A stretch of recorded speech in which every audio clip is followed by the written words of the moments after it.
เด็กผู้ยื่งแต่งบุญเนี่ยผู้ยื่งสดับตามโลกแต่งออกเป็นตุ๊กใบดงរបស់លេនវ៉ាន់ធីងបុក7เป็นตุ๊กใบดงปัจจุบัน100เป็นตุ๊กใบดงរបស់លេនវ៉ាន់យាបុក7เป็นตุ๊กใบดงปัจจุบัน100អបអសាត្រមចាស់ទទួលបានសមិទ្ធផលเป็นตุ๊กใบดงពេញកម្រិតទី2និងទី3ចាប់ពីពេលនេះទៅเป็นตุ๊កใบดงរបស់លេនវ៉ាន់ King និងលេនវ៉ាន់យូនឹងមិនថយចុះឡើយហើយចាត់ទុកម្ចាស់ជាមនុស្សតែម្នាក់គត់រង្វាន់សមត្ថភាពរាងកាយកើនឡើងចំណាំបច្ចុប្បន្នកម្លាំងរបស់ម្ចាស់ស្មើនឹងមនុស្សពេញវ័យ6នាក់អាយ៉ា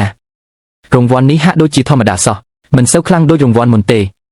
តែយ៉ាងណាក៏បានមកទេដែរការកើនឡើងកម្លាំងទ្វេដងមានន័យថាកម្លាំងស៊ូកម្លាំងបាយភាពរហ័សរហួននិងកាយសម្ទាត្រូវបានពង្រឹងទាំងស្រុងហា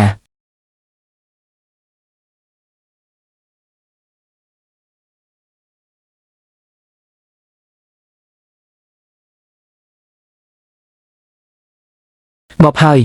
សំលេងអីហ្នឹងចប់បាត់ហ្វុងឆ្កែព្រៃមកពីណាអីច្រើនម្លេះចង់មកស៊ីខ្លាឃ្មុំរបស់អញចង់ងាប់មែនទេសម្លអញទៀតជឿអត់អញនឹងបោះស្បែកឯងយកមកធ្វើពុកដេកអូយ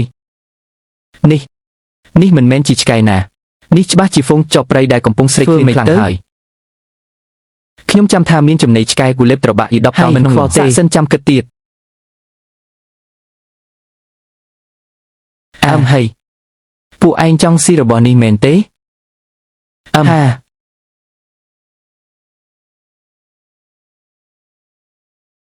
ហើយ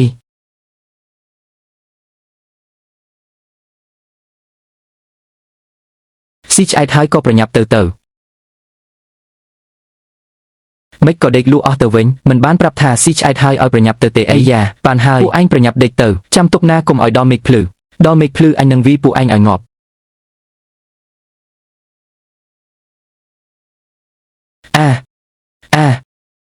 មានរឿងអីហ្នឹងមិនអីទេមែនទេមានរឿងអីលោកប្តី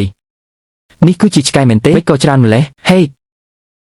នេះមិនមែនជាឆ្កែទេនេះគឺជាចប់ព្រៃនៃតំបន់ Darling ហើយម្យ៉ាងទៀតវាក៏ជាមេហ្វុងចក់ដែរថ្ងៃមកបើពួកអូនទាំង3នាក់រាប់អានវាឲ្យបានល្អទាំងនោះនឹងមិនហ៊ានមកក្បែរពួកអូនឡើយវាមិនខំមនុស្សទេអីមើលឲ្យច្បាស់ណាមើលឲ្យច្បាស់ទៅអាយ៉ាហាហឹម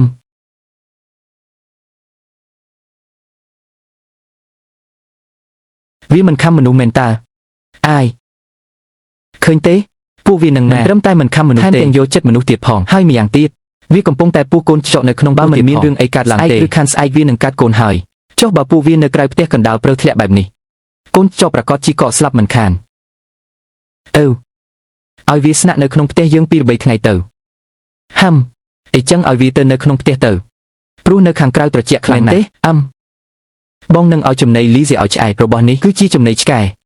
ទៅថ្ងៃមុខពួកអូនទាំង3នាក់ជាអ្នកទទួលខុសត្រូវបញ្ចុះចំណីត្រូវរាប់អានជាមួយវាឲ្យល្អពួកយើងនៅថ្ងៃក្រោយនឹងត្រូវការជំនួយពីវាចុះចំណីឆ្កែនេះបានមកពីណារឿងខ្លះមិនបាច់សួរច្រើនទេអ្វីដែលលោកប្តីធ្វើប្រកាសជាមានហេតុផលហើយពិតមែនហើយនេះគឺជាអត្ថប្រយោជន៍នៃយុទ្ធសាស្ត្រកម្រិតខ្ពស់ចិត្តលោកប្តីដោយគ្មានលក្ខខណ្ឌស្ងាត់ម្នាក់ត្រកូលលីវនឹងងាប់បាត់ហើយសងមួយក៏ខ្លាចជាស្រីមេម៉ាយដែរនៅក្នុងរដូវរងាដ៏ត្រជាក់បែបនេះស្បៀងអាហារទេប្រហែលជាត្រូវដាច់ពោះស្លាប់មិនខាន